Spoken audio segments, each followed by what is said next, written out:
morning. My name is Aguido, Senior Specialist of the Open Door Insurance Group. And today I'm here at the Sandy Springs Library on Roswell Road in Sandy Springs with the Wide-Eyed Optimist Group. This group is dedicated to helping new business owners achieve success through referral generation, networking, and marketing. Today, I have the pleasure of introducing a guest who's had a varied career. He's been a television cameraman, a post-production account executive, a minister, a theatrical producer, a film producer, and a motivational speaker. It's my pleasure to introduce senior producer Keith Ivey of Keith Ivey Marcom. Welcome. Hello, Lewis. Hey. Hearing all those things makes me sound like I couldn't hold a job. Yeah. Well, what exactly is Keith Ivey Marcom?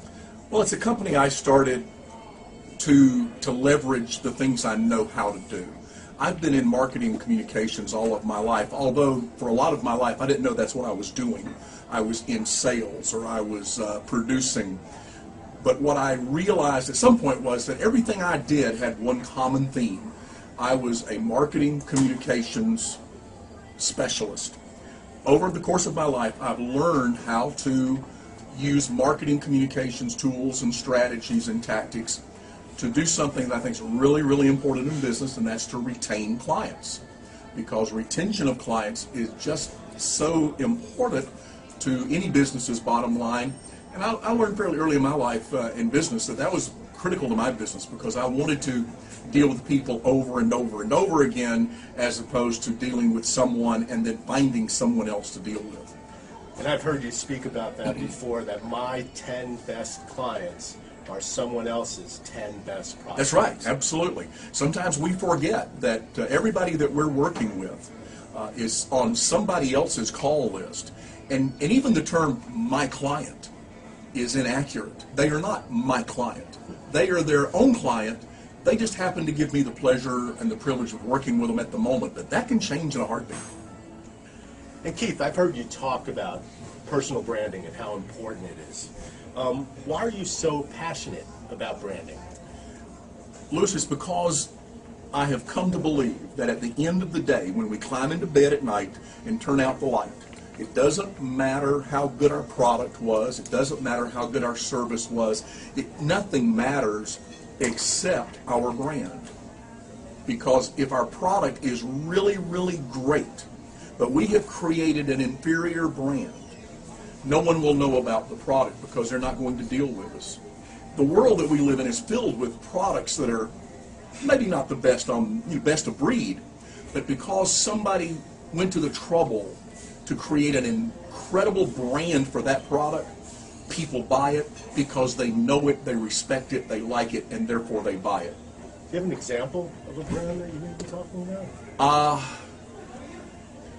Not really, because I would have to slam somebody or something. But I think everybody knows of brands that they're not necessarily the best of breed, but they're good enough, and they are well promoted, and they never do anything to diminish their brand. I think that is such a key thing. I want to show you something, because this is really important. Every relationship, this is how relationships work. Every relationship, whether it's personal or business, starts someplace. And let's say that's where we meet somebody. And then, as a result of some sort of interaction, that's the perception that that person has of us. That's their brand. But keep in mind that my brand is not something that I determine.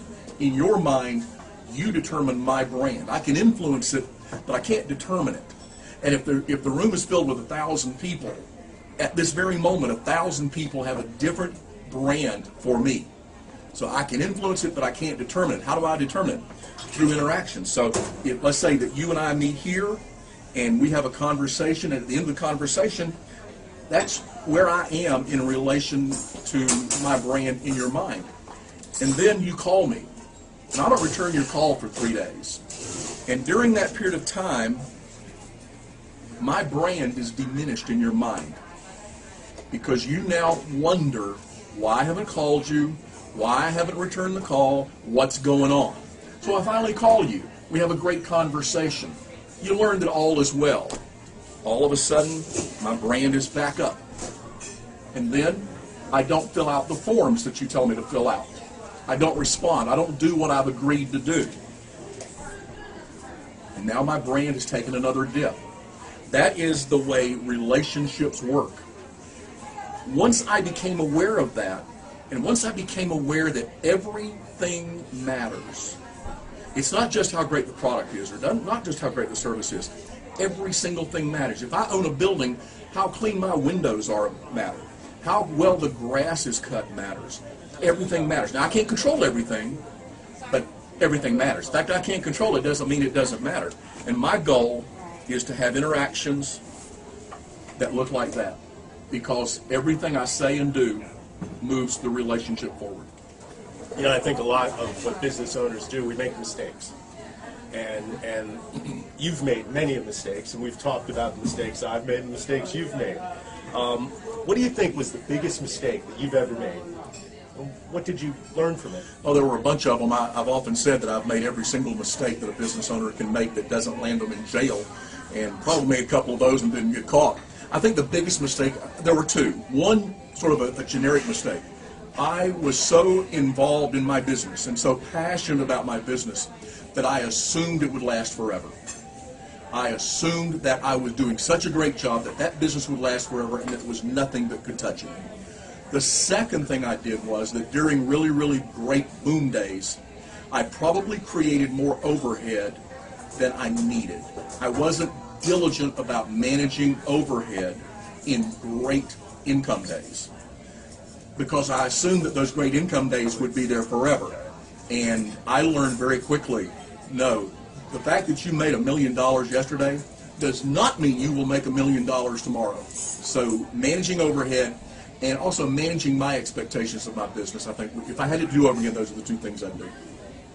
So Keith, what is the one piece of advice that you would have for entrepreneurs? I think I'd have two. Number one, understand very clearly what it is that you do. What is the nature of your business? What is the thing about your business that without it, you don't have a business? And sometimes we can be misled about that, and we discover down the road that there was a critical factor to our business that we were not clear on, and so we didn't pay attention to it, and it damages or destroys the business. The second piece of advice I would give is be on the lookout for people who are smarter, funnier, richer, more passionate than you are, and surround yourself with them. Because if you try to do it alone, you'll die.